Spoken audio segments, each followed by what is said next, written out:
As we move towards the end of 2018 and into 2019, it's kind of a sad time at Parkview.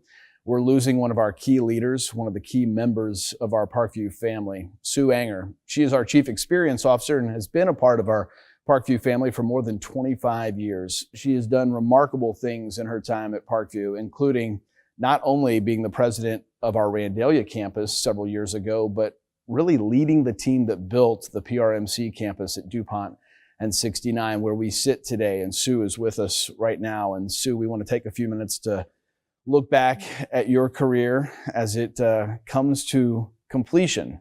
Your life started in a very unique way. You were born on April Fool's Day and Easter Sunday. Right. You always kind of hated being born on April Fool's Day, though, didn't you? People like to play a lot of jokes on April Fool's babies. Right. It was very hard. I asked my mom several times, you couldn't have waited one more day to April 2nd, or could you have maybe hurried it up a little bit and the day before? The end of March. But she's was very quick to remind me that Easter Sunday was a special day. Special people are born on that. And I think that's given me a lot of confidence, hope.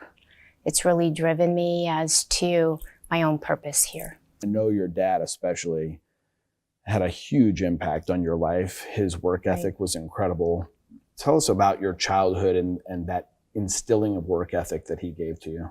My mom didn't graduate from high school. At that time, it wasn't uncommon that for her, when her mom suddenly passed away, she was chosen to take care of the kids. So she didn't go on to high school. But my dad made sure that she did finish high school. When they were married, was first on the list was you need to get your high school education, and then she went on to be a nurse. So he's very driven in that way, a good old-fashioned German who worked very hard, taught me to work hard, taught me what to value in life, that your integrity is the most important thing that you have, and that you follow and you have a spiritual connection. The Bible was right next to him, and he read that every night. Something else about your childhood into your teen years that really shaped who you became happened in high school. You graduated from Homestead High School, and your guidance counselor told you that you were not college material. In the moment, how did that make you feel? I wasn't a bad student. I just didn't like school. I was not a good fit for the school.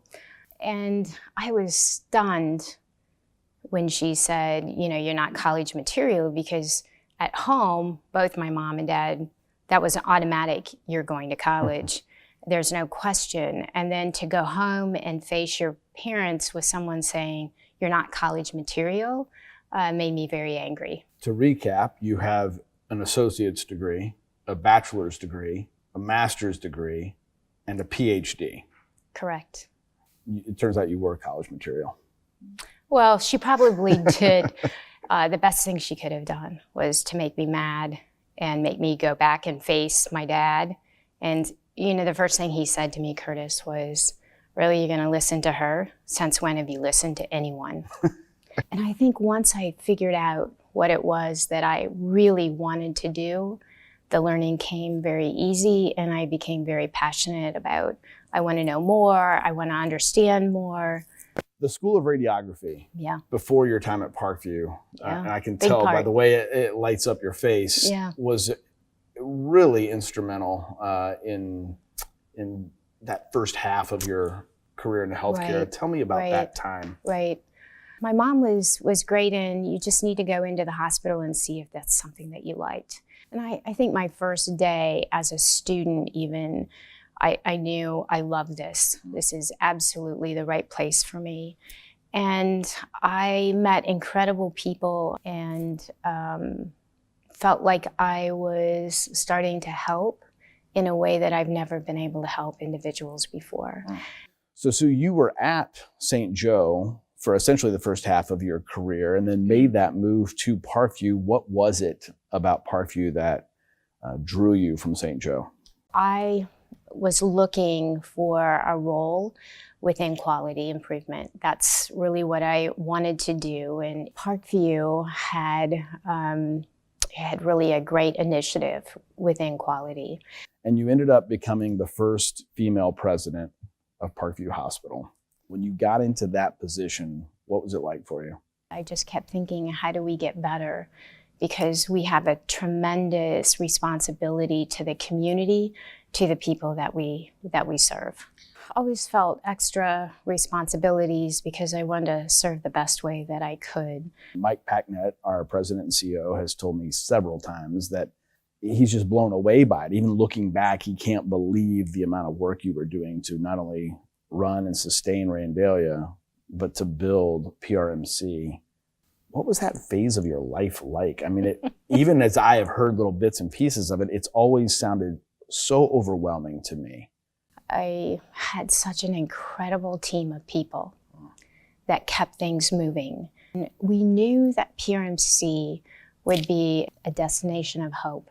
And so we knew we could make that happen, but had to spend time at Randalia trying to understand how to make that sustainable and flourish in the future as well.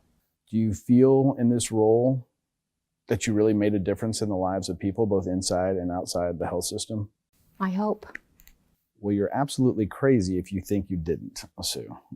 What do you foresee happening in this next phase? I hope to do more within the community, continue to serve on some boards that are important to me, like the Rescue Mission, Brightpoint, United Way, and hopefully some of the experience I have will help them. How would you sum it up? What would you say about your career and your time in healthcare in Fort Wayne? My journey really has been finding my true purpose and being the best version of myself, whether that's continually learning or helping people in any way that they might see that need.